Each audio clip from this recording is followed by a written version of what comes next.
I don't wanna grow up, I'm a curious kid. The world has 100 questions I can play with. So I'll open my arms and eyes and wonder every day till the day I die. No one really knows why gravity exists. Good evening, everyone. Welcome to Wonderfest. My name is Tucker Hyatt. I'm the founding director of this Bay Area beacon of science. And I'm very glad to see you all here. Thank you for coming. All right. Our first speaker tonight is Maya Beleznay. She is a researcher and third-year PhD candidate in physics at Stanford University, where she works with astrophysicist and former Wonderfest speaker Roger Romani. Maya earned her bachelor's degree in physics at the Massachusetts Institute of Technology, good old MIT. Now at Stanford, she studies the universe's most massive neutron stars to understand how super dense matter behaves. Maya is passionate about science outreach, and she mentors students both here in the US and in Hungary. Please welcome astrophysicist and Wonderfest Science Envoy, Maya Beleznay. Hello everyone, thank you Tucker so much for the kind introduction, and over the next 30 or so minutes I hope to kind of share with you a little bit of what I've been working on over the course of my degree. So I'm going to begin this talk with a seemingly very dry question, but this question has basically opened up this field for nearly 100 years, and it's still a very important unanswered question in physics. And it's pretty simple to think about conceptually. So let's dive right in. So say we have a ball of hydrogen atoms. The question that we're trying to answer is how many of these atoms can we squeeze into this ball before it collapses into nothing, into a black hole. So okay, here we have a circle with some atoms in it. And this honestly is basically like the sun. Our sun is just a ball of mostly hydrogen, maybe a little bit of helium and some metals. And that's just what a star is. It's a ball of gas. In fact, the density of our body is around 1 gram per centimeter cubed, same as water, and that's roughly the same density of the sun. So it's pretty easy to make a ball like this. We're basically as dense as the sun already. Now, what if we tried to squeeze even more atoms inside? Now things get a little bit trickier, because if we have to think all the way back to high school chemistry, you know, an atom has a proton and maybe some neutrons inside, and they're being orbited by electrons. These electrons hate each other. They hate being close together, but when you're packing them super, super tightly together, they have nowhere to go. And so, whereas the sun is powered by nuclear fusion and the pressure that's pushing outwards against gravity is just the atoms colliding together freely, now when you're squeezing them so tightly together, it's the pressure from these electrons that are resisting being next to each other. They hate it. And this is what a white dwarf is. If you ever hear an astronomer talking about a white dwarf, it's something that can't fuse, and it's this electron degeneracy pressure that's keeping it from collapsing under gravity. But we can go one step further. We can keep adding even more atoms until this really weird process happens where the protons and the electrons actually fuse together to make neutrons. So now there's no more hydrogen atom, there's no more any kind of atom, it's just freely floating neutrons inside of this ball. And this is the question that we can't answer. We don't know what happens after this. There really is no next step. Some people think maybe you turn into a black hole. Some people think the neutrons even break up into smaller particles and form an even denser, more exotic matter at the middle, but we really have no idea. And so this question has been driving this field for such a long time that Oppenheimer was the first to consider this question. We might know him for making the hydrogen bomb and for the great movie that came out recently about this. But what's maybe less known about him is that he cared a lot about these weird balls of neutrons. He even wrote a paper about it that didn't really get much attention at the time, because the day he submitted the paper for the first revision was the day that World War II broke out. So people really did not care about neutron stars during that time. Nevertheless, he made an estimate for what the maximum mass of this ball can be. And he says it should be 70% of the sun's mass. Now, this means nothing to us right now. So let's learn a little bit about how neutron stars are born in order to understand why this is such a wrong estimate. So this is basically how a neutron star is born, in a gigantic explosion called a supernova. Supernovae only happen to stars that are 8 to 25 times more massive than our sun. So our sun is never going to explode like this. We don't have to worry. But such an explosion is necessary to create a neutron star. I'm just going to show some fun pictures because astronomers have to. I'm not talking about supernovae today, but I just want to illustrate how crazy they are. So this is an image of a galaxy, and this is an image of that same galaxy a month later. See the supernova? It's just as bright as the bulge of the galaxy, where millions of stars as bright as our sun are. So one supernova can outshine our sun, or in an entire galaxy full of suns, for several months. Here's another example. These two pictures are before pictures, and then suddenly the supernova appears right there. No question about it. It's absolutely massive. These supernovae emit as much energy as the sun does in a year in a matter of seconds. There's many different types of supernovae, and the things that trigger this big explosion can vary, but there is a very specific type that forms neutron stars. And these types are a binary system of a normal sun-like star orbiting around one of these white dwarfs, the thing that's being supported by electron pressure.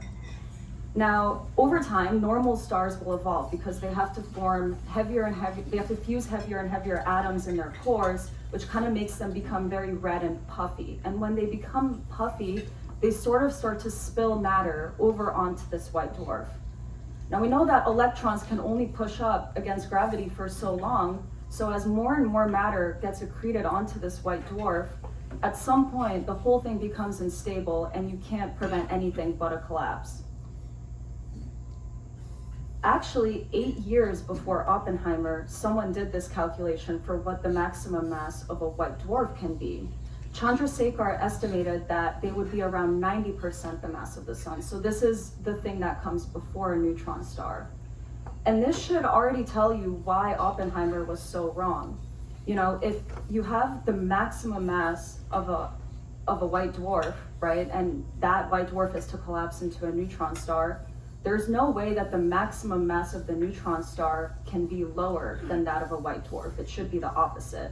So I don't know, maybe Oppenheimer missed this paper. He didn't check his calculations, I'm really not sure. This value is pretty close to right. The true answer is around 1.4. But this is all to say that all neutron stars start at a mass of around 1.4, or roughly the mass of the sun. And the question is, how much heavier can you get from here? One quick aside, I'm talking about stuff that are like close to the mass of the sun, and you might be like, who even cares? There's so many sun-like stars everywhere. Like, why do we care about something being as massive as our sun? We see that every day. Well, the reason is because these objects are very physically small. This is a neutron star, and it's sitting on top of San Francisco. They're so tiny. Their radius is 10 kilometers. They're literally the size of a city, and in this volume, they contain around the mass of the entire sun. So if you took a teaspoon and took a neutron star full of teaspoon, it would weigh as much as a mountain. They're really extreme objects, and now I think it's kind of becoming clearer why we're even questioning whether these things can collapse into black holes. So anyway, a little bit more about neutron stars. I mentioned they form in this giant explosion. Well, these explosions can give them these huge initial kicks. What we're looking at here is an edge-on view of our galaxy. So we live in the Milky Way, and most people will associate like a spiral kind of picture with a galaxy, and that's what we live in, except now we're kind of looking at it edge-on instead of from the top, so we're kind of looking into the pancake. These red dots everywhere are showing where neutron stars and spinning neutron stars are located throughout the galaxy, and some outside of our galaxy as well. The important thing here is that while a lot of them are clustered around the middle, there's a significant scatter. A lot of them are flying way out of the Milky Way. So most stars will live here, and a lot of these new ones are also, but these older ones have had time to just fly out of the galaxy. This is because neutron stars get such a high kick from their violent birth. The typical star in the Milky Way has a velocity of like 1 to 10 kilometers per second. Neutron stars can have 300, 500, even 600 kilometers per second. They're just flying everywhere. It's really violent. And not only do they get this kind of velocity kick from their birth, they also get a spin kick. So they actually can start spinning really rapidly. And how fast a neutron star is spinning can actually tell you something about its age. The most important thing about this is that these spinning neutron stars are what are called pulsars. And that's because as they spin, they start to emit these radio beams from either end. And they kind of spin around like this graphic, and it looks like a lighthouse in space. This leads me to another fun historical story. There's amazing stories about the discovery of neutron stars and pulsars. So this kind of lighthouse signal was first seen by accident in 1967. Jocelyn Bell was a PhD student, and she was looking for galaxies far away with radio telescopes. And this kind of pulsing signal is what you get when you look at pulsars with a radio telescope.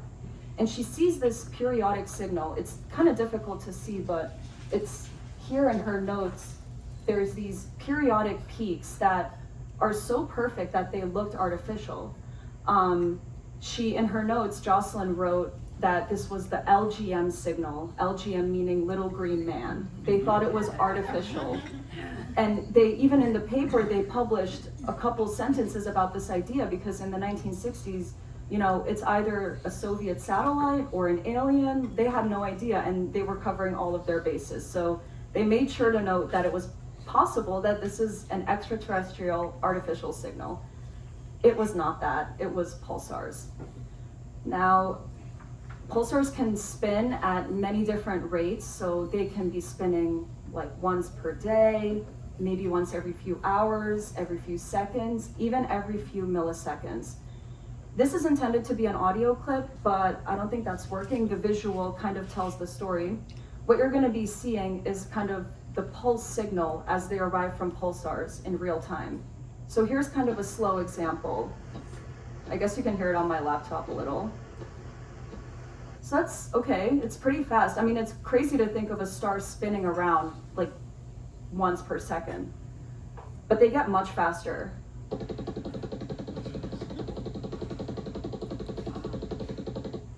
And they can get even faster.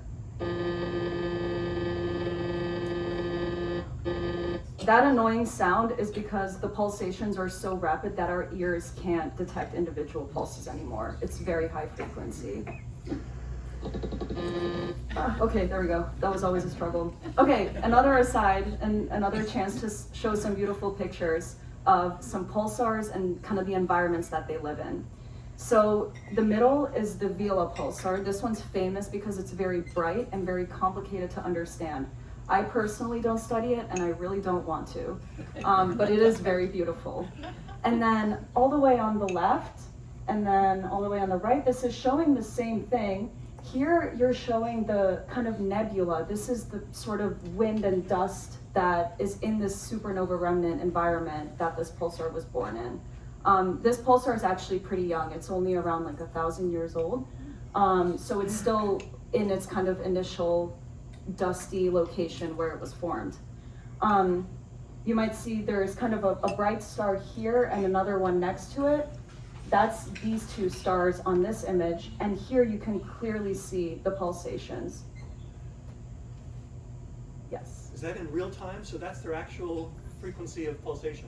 So I think the crab is actually a little bit faster than this. Yeah, so this is just showing sequential images, so it's not a real video. Oh, yeah. The crab is a faster rotator than this, I would guess by eye. Yeah. Oh, and I wanted to mention this in the beginning, but please interrupt me with questions. You don't have to wait till the end if something doesn't make sense. Question. Yes. What is the diameter of a pulsar? Is it the same as a neutron star? Yes, so I've kind of subtly switched the language here. A pulsar is just a rapidly spinning neutron star, so they have the same radius. And when I'm talking about pulsar masses and neutron star masses, I'm saying that interchangeably. Thank you for pointing that out. Yes? How do we detect neutrons that don't form pulsars? Sorry? How do we detect neutron stars that don't form pulsars? How do we detect neutron stars that don't form pulsars? So neutron stars do cool down over time. So you can, just as you can kind of detect a white dwarf, you can detect an isolated neutron star if it's not cold enough yet. Other ways people detect them are with gravitational wave detectors. This kind of supernova picture I showed you, it's very common actually that you end up with two neutron stars at the end. And maybe they're orbiting each other, but they don't have to spin fast. They don't necessarily have to spin fast. But over time, they'll merge and emit gravitational waves. So you can detect them that way as well. I think people care about isolated neutron stars for this kind of cooling question that I discussed, because there's a lot of scientists trying to understand what's happening inside of normal neutron stars, and ones that can spin really fast might change some of that physics. But for my research, I'm focused more on the rapidly rotating neutron stars. Yeah. Since a pulsar sending out these jets that aren't pointed towards the solar system won't get detected as pulsars anyway. Are there 10 times more pulsars in our galaxy than we actually detect? What's the ratio there? Something like that? I mean, yeah, you can, I'm not sure what the number is, but you can calculate the probability of one thing pointing at you. I mean, they do have two jets, so the likelihood that one of them reaches you is, I mean, the only way that one wouldn't reach you, right, if it was totally perpendicular, some light, but you're right that we do get kind of partial pulse profiles, and it's kind of difficult. In this video, I guess you could kind of see how different the pulse profiles were when I played them. So the orientation is often a challenge to figure out. And I think we heard about this last week with multi-messenger astronomy, where they don't just emit in the radio, they also emit in the gamma rays. There's a lot of different things happening, so people can kind of cobble together stories for individual pulsars and neutron stars. There's kind of just not a consensus in general about many of the aspects of them, including their crust, their core, their emission mechanism. It's a lot of open questions still. Yeah. I guess the one thing that we do know for certain is this radius that I mentioned. There was an X-ray mission recently that was able to map hotspots of X-rays on the surfaces of the star, and from the size of the hotspot, they were able to determine the size of the neutron star. So that is very well constrained to 11 plus or minus like 0.5 kilometers. So that's very well known. The mass, on the other hand, is not well known yet. And so now I'm gonna jump into, I'm talking very generally about many different phenomena here, but which neutron stars are actually expected to be the heaviest? Well, as we saw with the white dwarfs that started creating mass, those things explode after they go unstable, but neutron stars seem to be able to handle quite a significant amount of mass. So we're interested in binary systems where a companion star is being heated by these gamma rays coming out of this neutron star. It makes it all puffy, and then material streams over and accretes onto the neutron star.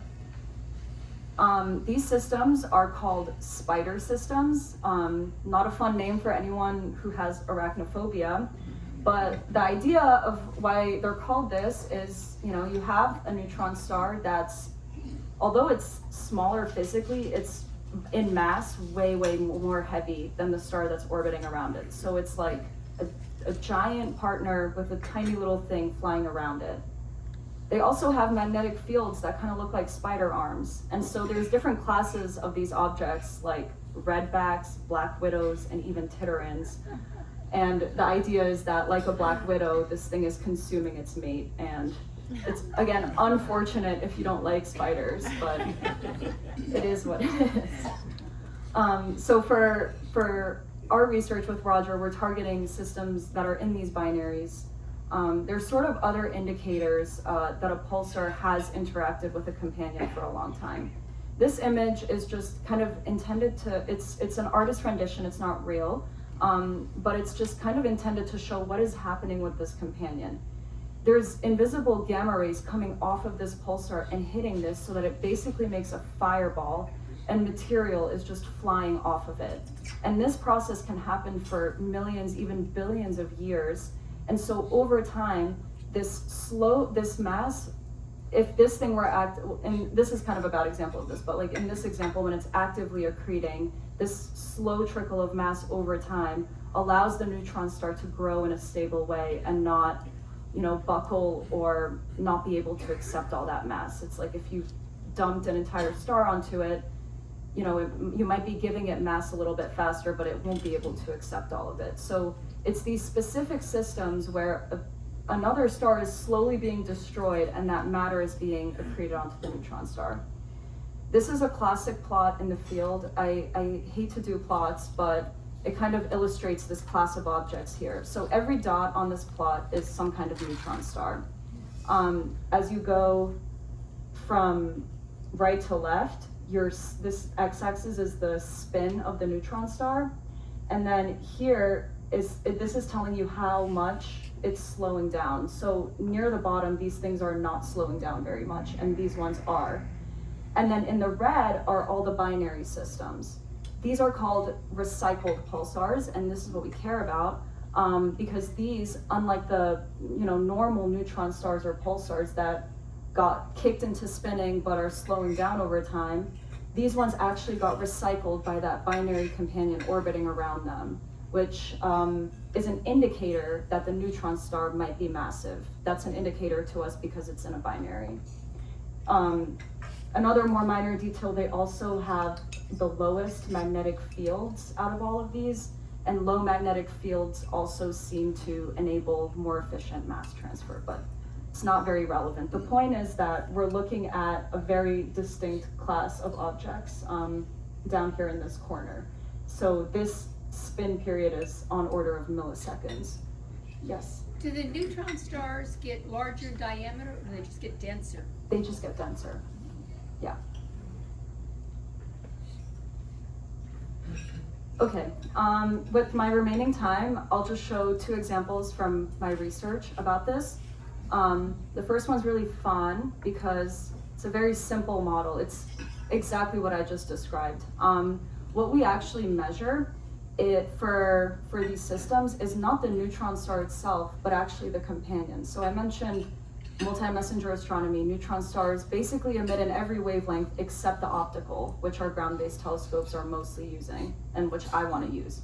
So what I actually do is I measure the companion as it goes around the neutron star. And what we observe for that, maybe it was clear in this image, but you can kind of see the face of it is lit up by the neutron star. And as the orbit progresses, you see different sides of it. So when the companion's kind of butt is to you, you see the dark side, and then when its face is being illuminated by the neutron star, you see its day side. And so this is what we're looking at here in this plot. Each color just represents a different filter, like what you can put on your camera. And we're just seeing as the companion orbits around all the way through maximum, where if it was the moon, it would be a full moon, and then through minimum, where it would be new moon. And by modeling these light curves, we can basically just use Kepler's laws to extract the mass. Once you are able to be here with good data and a good model, the mass calculation is not that difficult. It's getting this data that was the big challenge. This is one of the faintest objects to ever be observed from the ground. The brightness here, this blue dot basically is impossible to get at most ground-based telescopes unless you have perfect conditions. So this took years of campaigning from my advisor to get these kind of open circle points. And it's these points around minimum that really constrain the mass. And with this, we were able to measure this neutron star to be 2.35 times the mass of the sun. So way bigger than 0.7. And this is one of the most securely measured high mass neutron stars to date. And so the name of the game is to find more like this. So that was the heaviest one that I've measured. This is the weirdest one. This is what other people said about it. They said it's shaped like a lemon. What the heck is this? Weird composition. ludicrous lemon-shaped planets. Like, what is all of this? People are kind of honing in on two different aspects of this. One is the shape and one is the composition. The shape is not that weird because I've kind of been talking about this. We're orbiting rapidly in a matter of hours around a neutron star. Of course you're going to get tidally disrupted. It's like you're, swinging something around. It's not going to stay a ball. It's going to stretch out. And so I made this plot for the paper that included kind of at each phase of the light curve what part of the companion you're looking at. And so from this, I think it looked like a lemon to a lot of people. But anyways, so this is where the shape comes from. With this modeling, we get a mass of very roughly 2 solar masses, but there's really high uncertainty in this, and that's because of the composition. The other strange thing about this companion is that you have this bite mark in the spectrum. This bite mark is a signature of molecular carbon, and it has never been detected on the surface of a planet-like object before. I'm saying the companion is a planet-like object because it's actually so whittled down by the pulsar that it's basically the mass of Jupiter. It's really small. So it's really on the edge of being a star or a planet, but it also has this bizarre composition, probably because the neutron, it's been doing this for so long that the neutron star has stripped away all the light elements. But why it has isolated carbon is very much an open question, and we're still working on it. So this is all to say that neutron stars are really interesting, but to actually probe them, you have to study all these quirks about their companions that go around them. And there's another such project where the complication isn't the composition, it's that there's a disk in the system, so you have to model that out as well. But I think I'll leave it here. I think this is my conclusion, really. We've learned a lot, but I still don't have an answer to the question of how many neutrons can fit into a ball. So maybe in 2 years when I finish this, I will, but we'll see. So thank you so much for your attention, and I'm happy to take questions.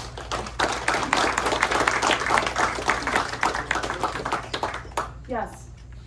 What accounts for the intensity of the magnetic field in the neutron star when most of its matter has lost its polarized electron and proton mass? Yeah, so the question is, what accounts for the magnitude of the magnetic field of the neutron star? Great question. So most of them do start with a pretty high magnetic field, and the magnetic field doesn't tend to increase over time, but it can tend to decrease.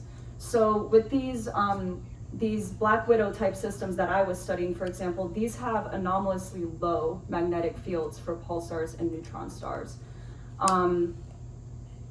By low, I mean way higher than the sun, but still pretty low by these standards. There are objects called magnetars that you can probably guess they have really high magnetic fields, and they're basically neutron stars, but with really high magnetic fields. The formation story for those I'm not positive of. For the purpose of my research, I basically just look for a low magnetic field because the magnetic field kind of inhibits the mass transfer. And so if there's a low magnetic field, I'm going to assume that either mass transfer has been happening for a long time, or even if it hasn't been happening for a long time, it's easy to occur, and so the neutron star might be massive. The magnetic field also affects the spin of all of these, something called magnetic braking, where, I don't know if you wind something up and spin it around and then unspin it, will slow down, and the magnetic field lines are kind of like that, like they're dragging back as like the neutron star tries to spin, so they can affect this spin diagram that I showed as well. I hope that answered some part of your question. Yes? For a neutron star, is the density throughout pretty uniform, or for the lemon, does the density vary? Does it have different sunspots in the sun? Does it have different quirks within it? Yeah, great question. So the lemon is actually the companion going around the neutron star. So that's not the neutron star itself, but that is something that people don't know. Neutron stars, there's kind of a model for them. They have 4 layers, they have an atmosphere, a crust, an inner crust, and a core. And different scientists study different layers of it because the physics changes completely. by the time you get to the middle, you're thinking of how neutrons break down into quarks, and you have to be a very specific kind of theorist to be dealing with that. But by the crust, you're still having like serious quantum effects, like superconducting pairs, like bubbling near the surface, things that might cause the crust to quake, things like that. So the density throughout a neutron star is certainly not uniform. There's many different kind of regimes within one. Yes? What causes the magnetic field? Sorry? What causes the magnetic field? If it's a neutron star, am I right in assuming there's no iron because everything is just neutrons? Or what causes the magnetic field? You know, it's a great question that I don't probably have a satisfying answer to. Oh, the question was what causes the magnetic fields of neutron stars? And I know that near the surface so at the poles, these kind of beams that you see are electrons and positrons being ducted along the magnetic field lines out away from the neutron star. And there is a lot of like superconductivity happening near the surface. I don't know how good of a dipole a neutron star is, so I can't tell you how the magnetic field strength can get that strong initially, but I am aware that lots of aspects of this are open questions. Yeah. Yes. Hi, how is it possible to measure the magnitude of star quakes in the crust of pulsars? So people measure things called glitches in pulsar timing. So I showed these pulse profiles. These things are highly accurate and they really, really don't change very much. If you track a pulsar or like a millisecond pulsar for about 50 years, you can get a timing accuracy to around like 16 digits, which is like an atomic clock. It's very highly precise. And some neutron stars, typically young ones, or pulsars, typically young ones, will have things called glitches where suddenly the period changes completely and the period derivative does too. So it's like you had a timing solution and you can't connect any future observations back to that because now the timing is completely different. And people posit these crust quakes as the causes of these glitches. And the thing that might cause the crust quakes would be little vortices of superconducting fluids happening just below the surface. So it's pretty hairy. I don't like thinking about it. Yes? What's a potential hypothesis that would explain the light, the carbon light? What's a potential hypothesis that can explain the carbon bite? There's one, what we wrote in the paper is basically that the reason why this is so strange, we can deal with hydrogen being gone. Like that's fine, we know it got stripped away from the companion. But the problem is that nuclear processes form roughly equal amounts of oxygen, carbon, and nitrogen. So if a star has carbon in it, it should also have oxygen and nitrogen. But if there were any oxygen and nitrogen here, we would be seeing different molecules like C2, C3. We even think there's C4 and C5. None of that would form if there's any trace of any other element.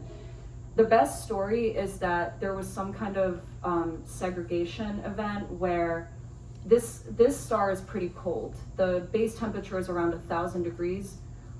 So it is conceivable that something caused the heavier elements to kind of sink nearer to the core, so that maybe what we see in the atmosphere is just kind of whatever light carbon was left there.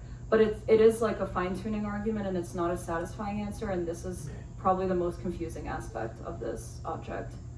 I think you could also invoke like some very specific merger of two very specific types of stars that may lead to this composition, but it's never satisfying to say like, oh, you have one star of exactly a certain kind and another one and this happened. It's not a satisfying answer yet. All right. Thank you, Yeah, Maya. thank you.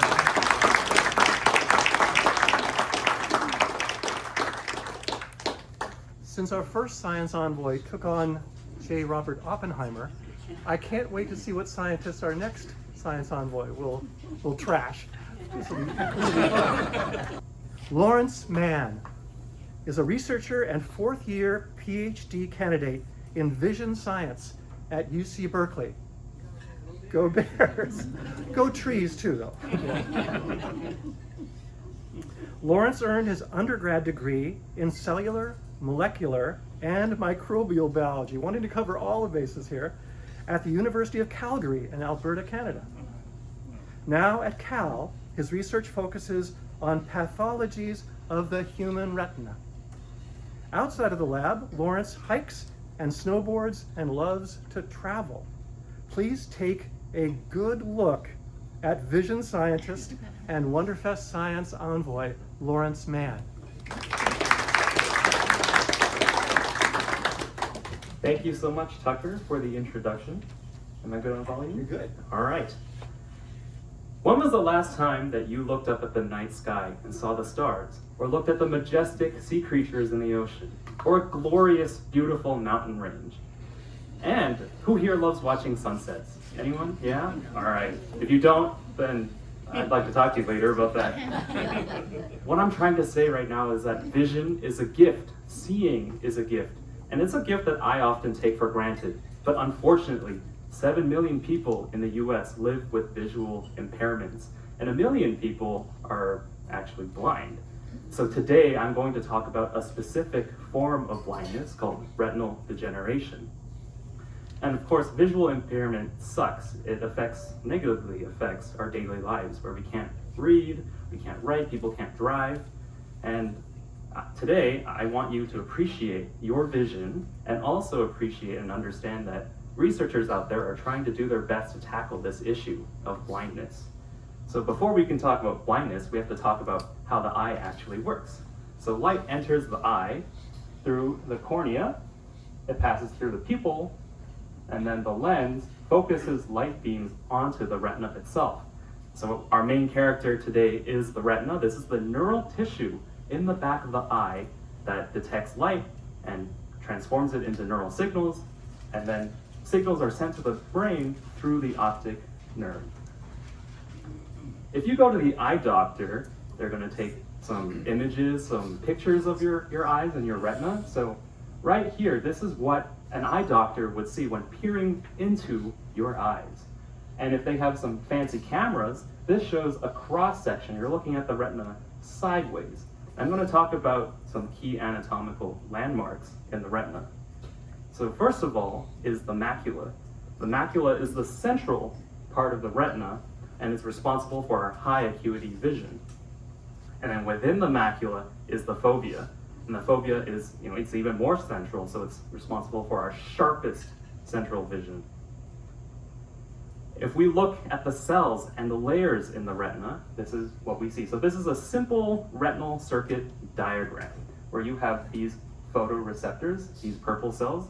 These are the cells that are actually detecting light. They're the first ones to detect light. Photoreceptors can then send neurotransmitters, and these are signals and how neurons can communicate with each other. They send neurotransmitters to these downstream cells, bipolar cells. And then bipolar cells will then send neurotransmitters to the retinal ganglion cells. The retinal ganglion cells have these cell-like projections called axons. They're like fibers and they're like cables, and they project to the brain. And of course, the brain does a lot of visual processing. So I'm going to talk, yes. Are you okay with questions? I totally forgot to mention, I'm totally fine with questions in the middle of the talk. Your diagram shows light entering from the left. Yes. So which cells receive the light first? So although light does pass through the retinal ganglion cells, then bipolar cells, and then the photoreceptors, the photoreceptors are the only cells that actually detect light. It's a funky, feature of the retina. But you're absolutely right to notice this.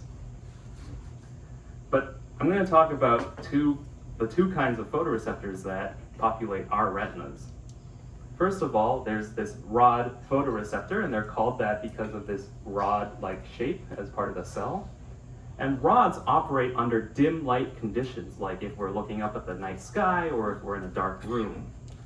The second kind of photoreceptor that we have are these cone photoreceptors, and they're named that way because of this little cone-like shape at the end of the cell. And so cones operate under bright light conditions, and they're also responsible for our color vision. Another thing to note is that rod photoreceptors, they populate the periphery of the retina. And so our peripheral vision is mediated a lot by these rod photoreceptors. And remember the macula that I introduced in the previous slide?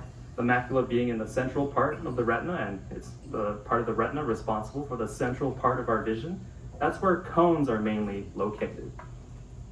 Unfortunately, these photoreceptors, both rods and cones, can degenerate. And so here I just have this simple diagram of a healthy retina and the cells.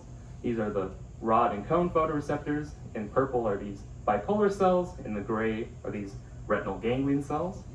And then you can see when photoreceptors start to degenerate, they start disappearing. And then by end stage degeneration, you have this disappearance of these photoreceptors. And so I'm going to talk about two kinds of photoreceptor degenerative diseases, but there are a lot more out there, but I'll focus on these two. The first of which is something called retinitis pigmentosa. This is an inherited form of retinal degeneration where it leads to the progressive death of rods due to mutations in rods. The prevalence of retinitis pigmentosa is about 1 in 4,000. So these are images showing what it's like to have retinitis pigmentosa. So here you have normal vision, and then here in retinitis pigmentosa, you end up with this sort of tunnel vision, and because it's due to the progressive death of rods, and remember, rods are out in the periphery of the retina, and so your peripheral vision is then affected. Next, we have age-related macular degeneration, and this is the progressive death of cones. Prevalence for this is about 1 in 100 for people over the age of 50. And then this is what age-related macular degeneration may look like. So remember, cones are mainly located in the macula, and with the death of cones, your central vision is then impaired. Age-related macular degeneration is due to a combination of environmental, lifestyle, and genetic factors. And so it's quite complex, and people are still trying to figure out what exactly can cause it. Yes? Are you just mentioned the word lifestyle, so I'm sort of wondering what you mean by that. Yeah, what do I mean by lifestyle and how it can affect age-related macular degeneration? Lifestyle factors such as smoking, poor diet, a lack of exercise, these can contribute to the onset of age-related macular degeneration. What about being exposed to different kinds of lights? Maybe lights, does that have a part? Being exposed to different amounts of light. I might alter that question and say being exposed to different strengths of light, where yes, if a very strong light or laser, for example, enters your eye, it can kill off your either cone photoreceptors or just your rod or cone photoreceptors. In fact, there are some physicists out there who like to work with lasers, and unfortunately there are times when these lasers accidentally enter these people's eyes and then they go blind. So that is not quite age-related macular degeneration, that's just a physical stimulus that led to macular degeneration. Yes, another question. Isn't there a study done by the Wilmer Institute of Baltimore, where they looked at hats versus sunglasses, that showed macular degeneration was caused by excessive amounts of light on the sound around Baltimore? I'm sorry, could you repeat that where you said that there's, take your time. There's a study where they looked at people wearing baseball hats versus sunglasses, done by the Wilmer Institute of Baltimore, where they showed that excessive amounts of light led to macular degeneration. Yes, so Yes. does that have anything to do with the baseball cap? Because they block out the light. Right.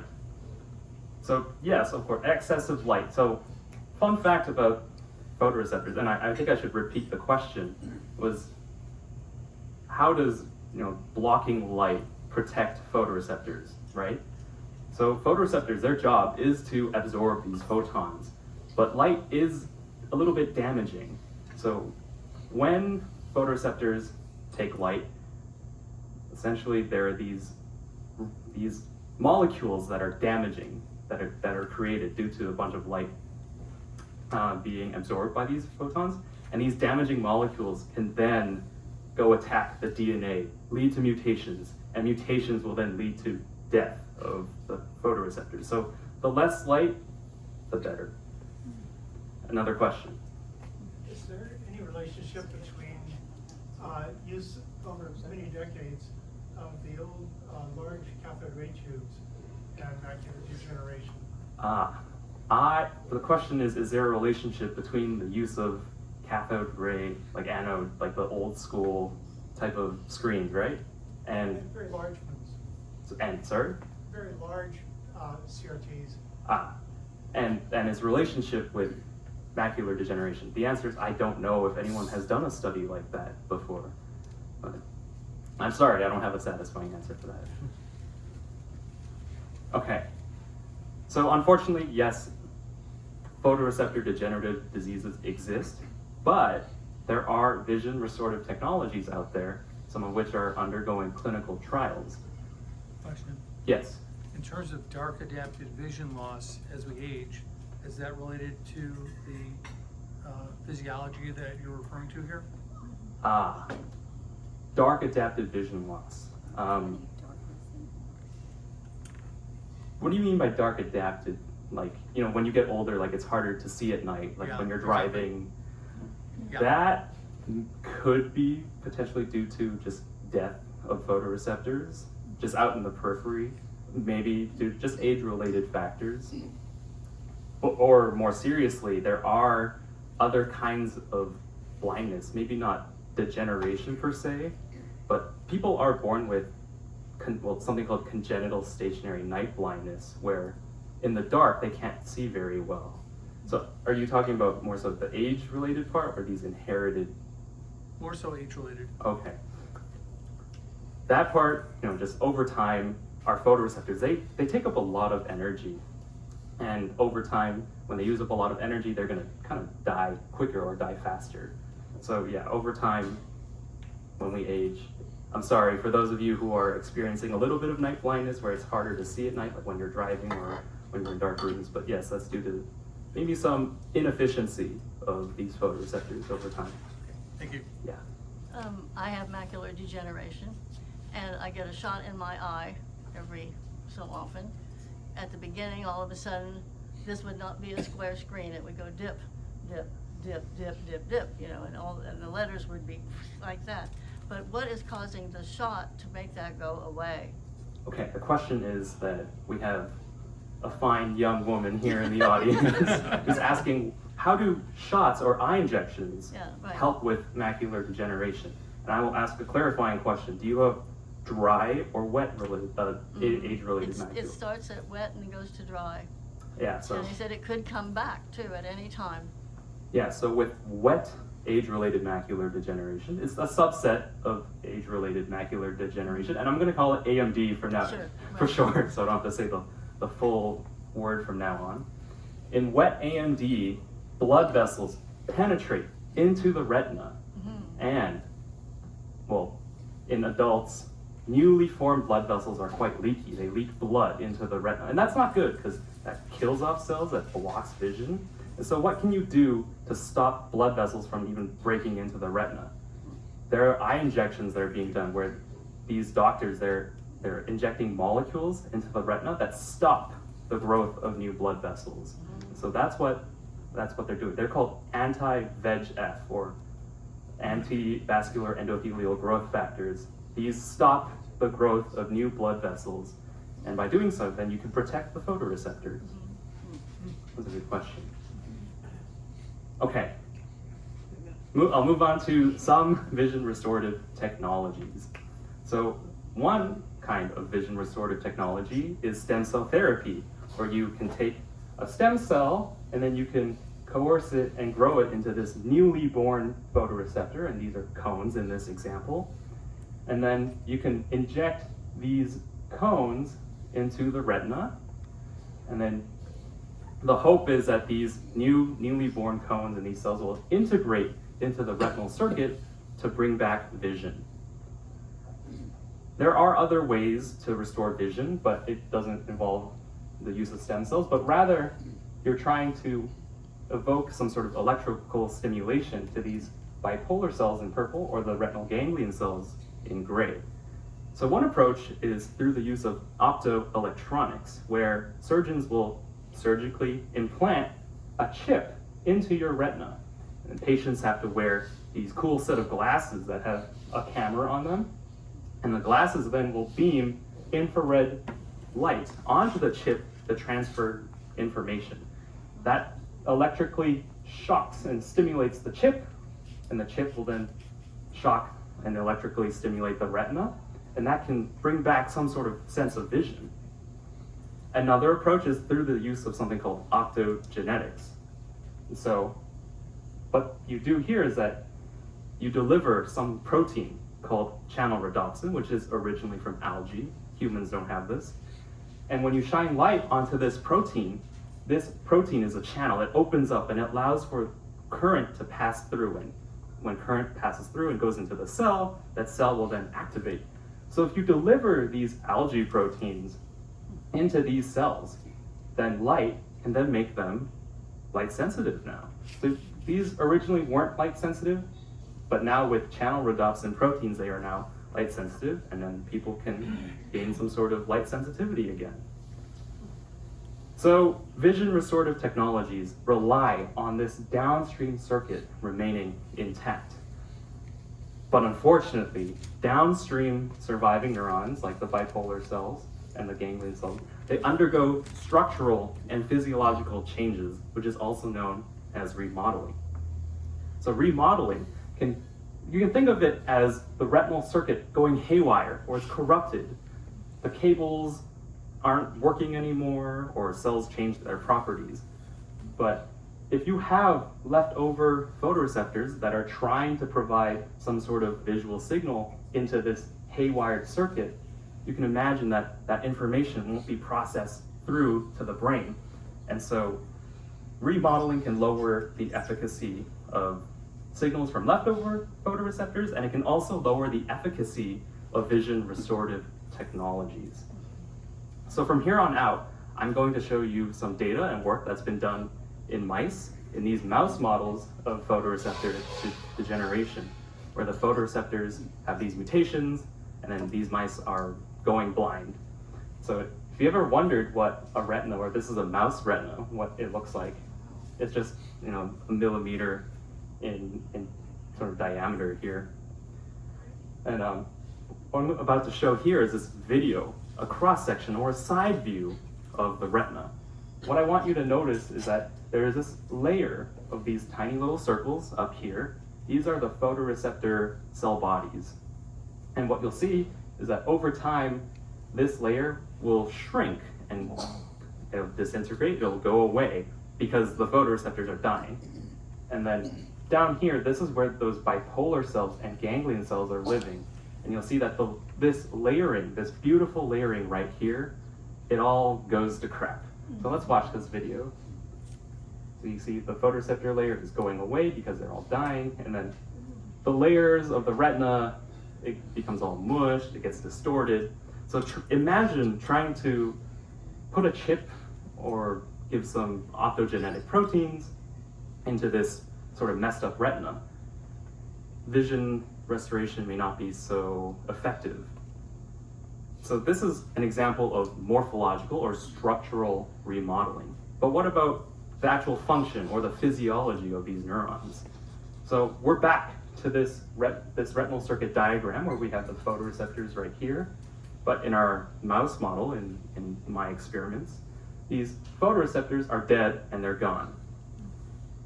And what turns out is that, do you remember how bipolar cells, they send neurotransmitters downstream to communicate to these retinal ganglion cells?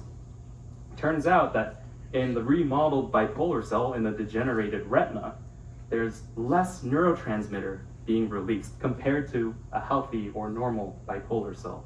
So here, what's going on is you can basically stab these cells with little tiny pieces of glass pipettes, electrically stimulate them, and then assess how much neurotransmitter is coming out.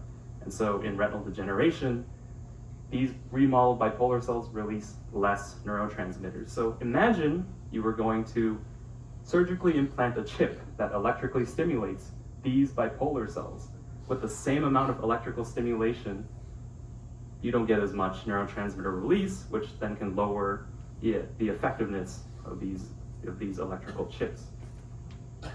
Another thing that's seen in retinal degeneration is how these retinal ganglion cells become spontaneously hyperactive. So these are electrical recordings from ganglion cells where each vertical line just represents if the cell is turning on. In neuroscience, we call these spikes or action potentials, or we could think of the cell as firing.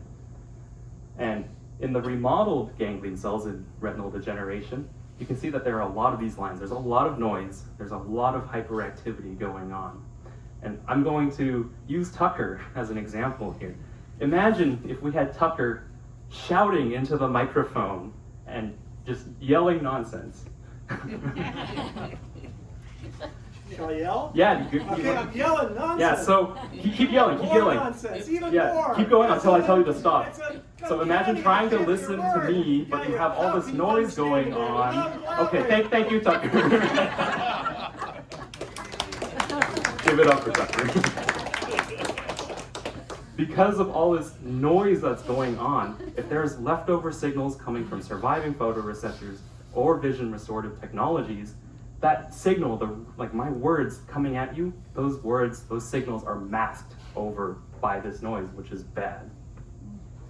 Another thing that happens in the degenerated retina is that cells in the retina, they sort of oscillate. There are these fluctuations in voltage.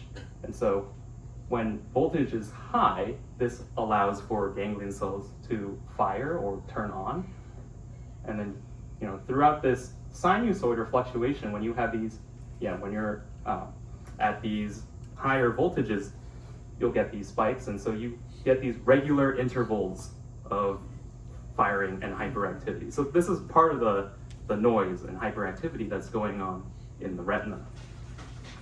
So how do these downstream cells, the bipolar cells and ganglion cells, how do they know or sense that the photoreceptors are gone? So I will provide you with two ideas for how these downstream cells are sensing the loss of photoreceptors. So photoreceptors, they typically have this molecule called retinaldehyde. This is the actual molecule that's used to absorb photons. Without retinaldehyde, you wouldn't be able to absorb photons and you wouldn't be able to see. But when photoreceptors die off, you can think of all their inner parts of the cells just being released into the retina. Think of it like junk being released into the retina. And retinaldehyde is one of those molecules that's just being released into the retina. Retinaldehyde can be converted to a molecule called retinoic acid. Retinoic acid can then associate with certain proteins, and those proteins can then bind onto parts of DNA to turn on genes, and it can alter cell properties, leading to remodeling of cells. So that's one example of how downstream neurons can sense that the photoreceptors have died. I'm sorry, so the remodeling is the screwing up of the system? Yes. Remodeling is the screwing up. Yes. Not like remodeling your bathroom or anything. Yeah. Think of someone not fixing up your bathroom, but just going at it with a hammer. Yes. When a blood vessel breaks in the white part of the eye, does it create any degeneration or kill anything, or does it just look bad? The question is, if a blood vessel breaks in the white part, I'm going to assume that the white part you're talking about is the outer. Yeah. Like if you're looking in the mirror and there's that white part of your eye is called the sclera, and that's the outside part of the eye, which I know that our eyes are small, but at least the sclera is far away enough that bleeding of the sclera won't allow for penetration of blood vessels into the retina. So you're okay. All right, so what's the second way of how downstream neurons can sense that the photoreceptors are gone and dead? Well, I told you that neurons communicate using neurotransmitters. And so if the photoreceptors are missing, then the downstream circuit loses their input. And so let's talk about the idea of retinoic acid again. Turns out that if you block this retinoic acid pathway, you can do this with various drugs, you can improve the neurotransmitter release from bipolar cells. If you recall, in the degenerated retina, in these remodeled bipolar cells, neurotransmitter release is very weak. But if you treat the retina by blocking this retinoic acid receptor pathway, you can improve the release of neurotransmitters. As for ganglion cells, if you remember in the remodeled ganglion cells, there's a lot of hyperactivity and noise, but if you treat the retina and block retinoic acid signaling and the cascade that comes along with it, you can reduce the noise and reduce this hyperactivity going on in the retina. And then I'll talk, this is a little snippet about my own research that I'm currently doing in the lab. I have a special mouse retina where the photoreceptors are still alive. They haven't degenerated, they haven't gone anywhere, but I was able to silence their communication. They no longer release their neurotransmitters onto the downstream circuit. So I've gotten rid of this idea of photoreceptors dying and releasing their junk into the retina, but I'm just looking at what happens if you take the photoreceptor cells offline. It turns out that when you lose input from the photoreceptor cells, this is what causes this oscillation in voltage, which leads to this regular firing or bursts of firing in these regular intervals. And so I did this experiment where you're gonna see a video where it'll look a little abstract, but when you see more fluorescence or more brightness, that indicates that there's more neurotransmitter being released at that spot. So this is a video that's sped up by 5 times, but I hope you can see that there's a lot of this jitter going on in the brightness. And if I were to plot the brightness from this image, you can see that there's a lot of this jaggedness going on right here. And these are the fluctuations, these are the oscillations coming from the release of neurotransmitters. How did you take it offline? How did you do that? Yes, so we were able to get rid of a certain protein that is necessary for the release of neurotransmitters. I'm sorry, the question was, how was I able to take these photoreceptors offline and get rid of their neurotransmitter release? We're able, through the use of biology and especially working with mice, it's easy to kind of go in there in the DNA, the genome of the mouse, and eliminate a gene of theirs. Did you do it through a shot or a surgical removal of the... It starts out when these mice are actually one cell. So think of like when the mouse sperm and mouse egg at the point of conception. CRISPR for mice. Exactly. So then at that one point in time when the mouse is still one cell, you can then go in, eliminate that one gene, and then you can let that mouse go from one cell into an actual mouse with a ton of cells. Thank you. Which neurotransmitter do the photoreceptors use to talk to bipolar cells? Which neurotransmitter is used by the photoreceptor cells to talk to the bipolar cells? The answer is glutamate. Glutamate is also used by bipolar cells to send information to the ganglion cells. All right. Can I ask you quickly about the drugs that you referred to? Yes. To stop those? I thought you might be getting there, but. In this talk, I haven't talked about, nor will I talk about the exact examples, but there is a drug out there called disulfiram, and I see a lot of beer and wine out here, so this may be bad news for those who may want to take this drug for their own purposes, but disulfiram is an FDA-approved drug for alcoholics. What it does is if you take this drug, and if you drink alcohol, it'll give you a severe, severe hangover. Disulfiram generally converts molecules that look like this. These are, in chemistry, these are called aldehydes. And it blocks the conversion from aldehydes into whatever it turns into, like in this case, retinoic acid. So right here, this arrow is blocked due to this drug called disulfiram. And turns out you can use this drug not only for alcoholics, but there are clinical trials going on right now where people who are affected by retinal degeneration take disulfiram. It blocks the production of retinoic acid. And then, well, we have yet to see if that actually improves vision. Is it actually reversing things, or is it simply slowing down the process? So it doesn't control or slow down the death of photoreceptors. What it does is that, if I go back to this slide right here, you know, if you take this drug called disulfiram, you're still going to have this progression of photoreceptor degeneration. But most people are sort of in the early to middle stage when they have retinal degeneration, so you can preserve whatever visual information is left coming from the surviving photoreceptors by getting rid of the haywire, by blocking retinic acid signaling. Have you heard of vitamin A palmitate treatments? Vitamin, what is it? It was used for treating retinitis pigmentosa. I have retinitis pigmentosa. And it was supposed to stop it, but now later trials seem to be dismissing it as useless.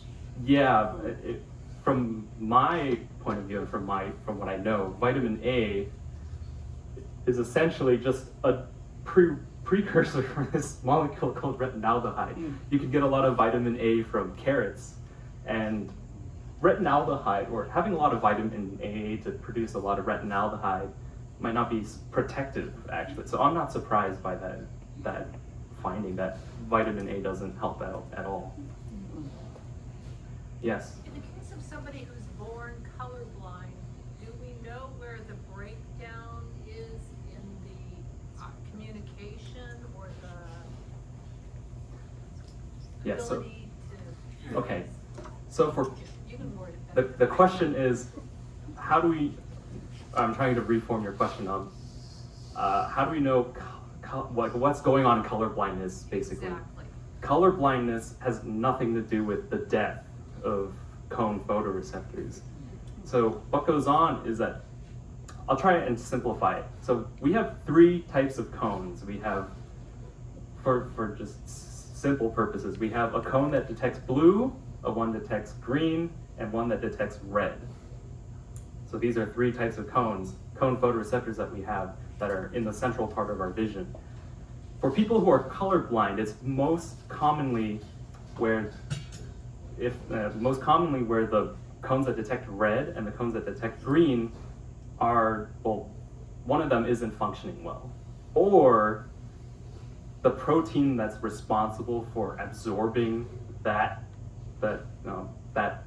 photon is too much or too similar to the other. So if you have a red cone and a green cone, but it turns out that they have the exact same protein or a very similar protein, then they cannot differentiate between red and green anymore. So that's one kind of color blindness. The other one is where, well, the red protein is just gone or defective. So that doesn't kill off or degenerate cones. That's just the cone's not absorbing photons. And the brain isn't able to decipher the difference between the two. Yes? Yes, I just have kind of a strange question. What about transplants? Transplant eyeballs or transplant retinal area? So the question is, what about transplanted eyes or transplanted retinas? So far in the medical community, I've only heard of two types of eye transplants. There's cornea transplants, which has nothing to do with retinal degeneration. But there's also a case where I believe a patient had a portion of his face sort of removed, and he got a donor where an actual eye was then implanted into his face. But the problem is that, remember I talked about the optic nerve? This is the cable or the fibers that go from the eye to the brain. It's very hard to reconnect or regenerate that type of fiber or cable. And so currently we don't have the technology or the medicine to actually have a whole transplant of a retina or an eyeball, because it's really hard to direct those fibers to the correct location in the brain. So we're not there yet, unfortunately. I have a question. My sister, who is not biologically minded, her retina on her one eye pulled away from to the back. And she went to the doctor because she's blind in that eye, and he took her to surgery to reattach, whatever, but it didn't help. How does a retina detach? The question is, how do retinal detachments occur? I know one reason why that can happen, where I may have to ask, what's the prescription of your sister? Like, do you know her glasses prescription? Is she very myopic, where her eyes are? I think she's got astigmatism, so she's more, she doesn't see far, but she sees narrow. Okay, so she can't see far. That's an issue of myopia, or that's called nearsightedness. People who have very extreme nearsightedness, what happens is that their eyes are elongated. They're too long, and if eyes are too long, you can think of the eyeball as stretching a bit too much, which can lead to a detachment of the retina. And so that's one cause for retinal detachments, high myopia. But I'm not exactly sure. Yeah. I haven't assessed your sister's vision or her eye, so I don't quite know. But that's one reason for retinal detachment. Yes. I would love to hear the rest of your presentation and the information about the various treatments that you're talking about, and then maybe get to questions at the end. Okay. So, please. As for the various treatments, I'm sorry, the treatment that I talked about was just blocking this retinoic acid pathway right here. As for the types, the only FDA approved treatment is disulfiram, but that's only used for alcoholics. As for vision, I'm not too sure yet. So I just want to hear the rest of your presentation. Okay. I don't care what it's about. All right. So where am I here? I showed you this cool video of the oscillation of release of glutamate neurotransmitter. And so to tie this all up, in retinal degeneration, you do get remodeling of these downstream circuits. So it's an inconvenient truth, but there is hope, because there are researchers all around the world and people like me who are trying to stop the downstream circuit from remodeling so that we can increase the efficacy of vision restorative technologies, or try to preserve the signals that come from surviving photoreceptors. So I'm back at this slide right here. I hope that you can appreciate the vision, appreciate the eyes that you have. Don't take it for granted. And seeing is freeing. And so with that, I'd like to thank you for your attention, and I'd like to thank my lab and my funding sources, and I will take any extra questions right now.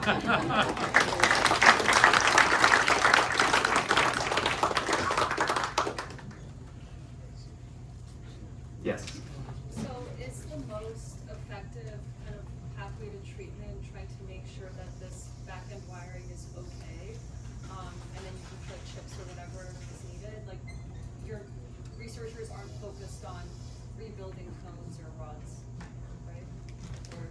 There's a lot of, the question is it most effective to fix this back end, the downstream circuit of the retina, to try and restore vision or improve vision?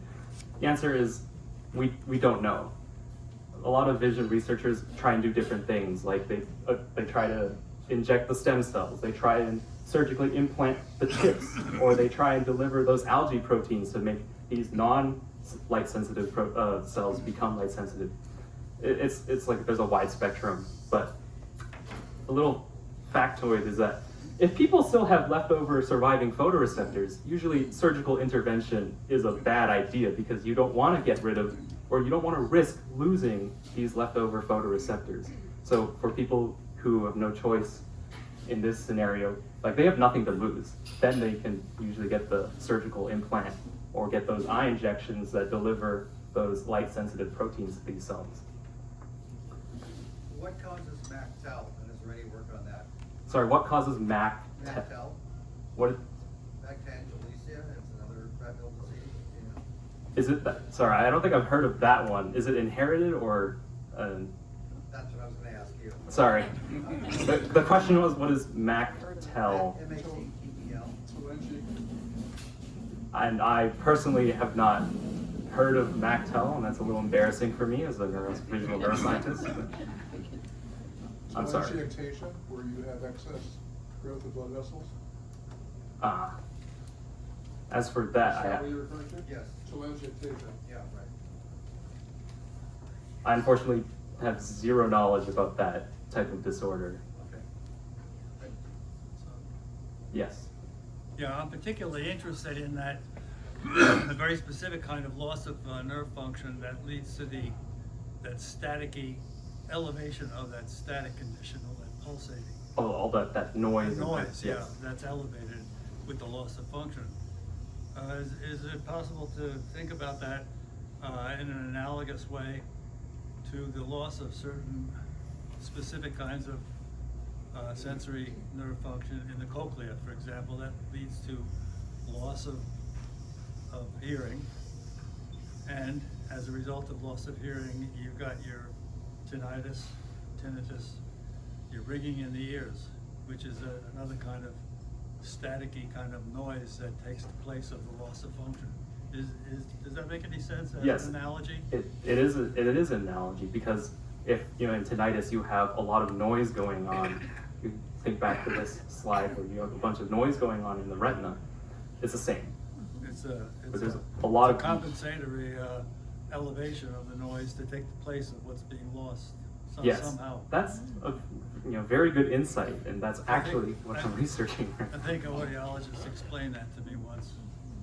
It's like trying to tune a radio station between stations, and you don't hear anything coming through. So what do? You turn up the volume. Yes. And then the static gets even louder. No, that's how it was explained to me. So yeah. Wow, so many questions. One more question, please. I think I saw that hand go up first. Is it known how many photons are actually necessary to trigger a neurologic message to the occipital lobe? Is one photon? Yes, one photon. Wow. So remember the rod photoreceptors? They have those rod-shaped parts of the cell.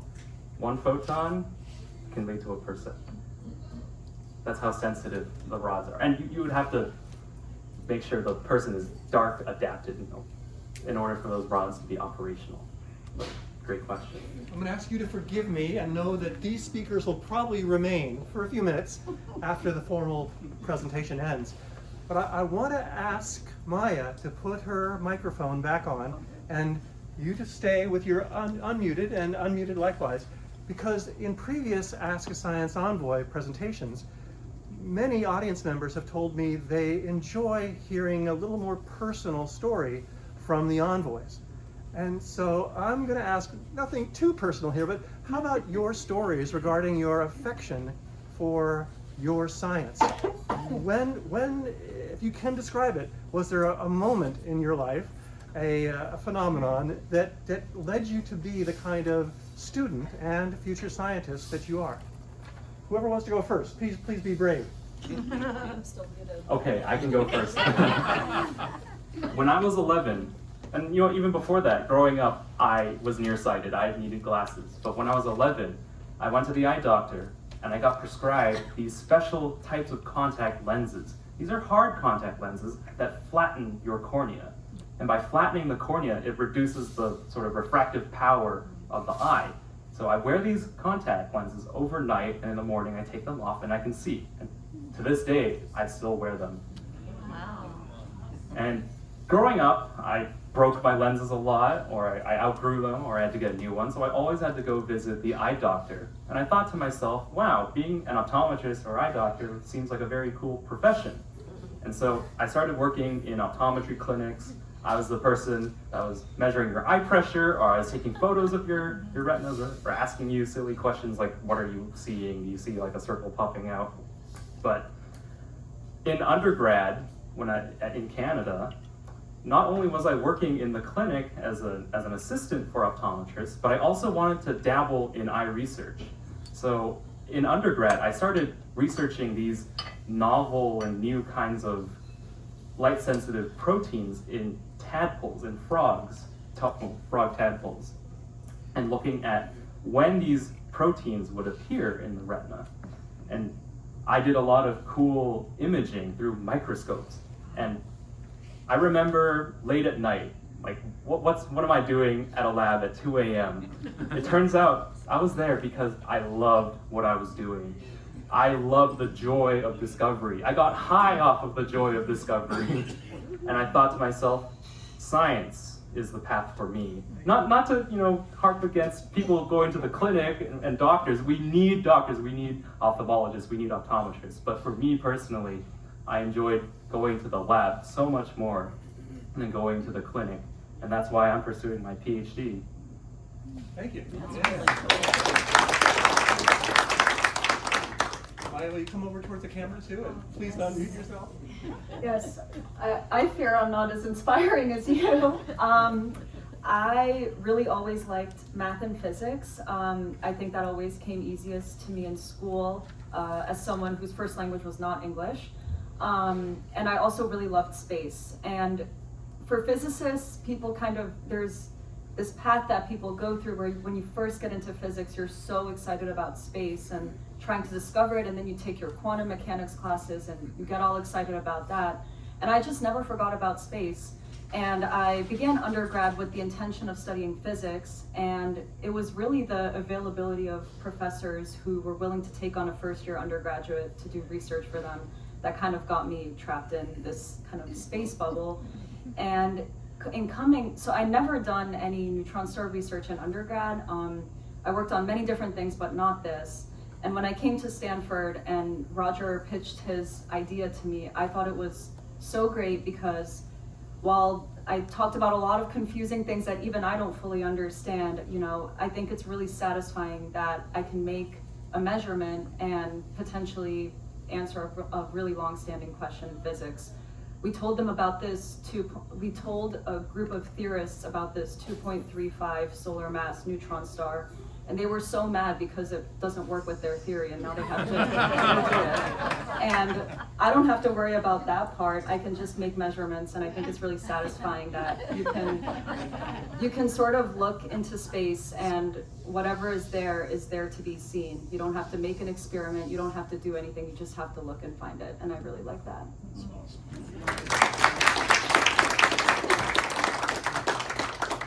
Thank you both very much. And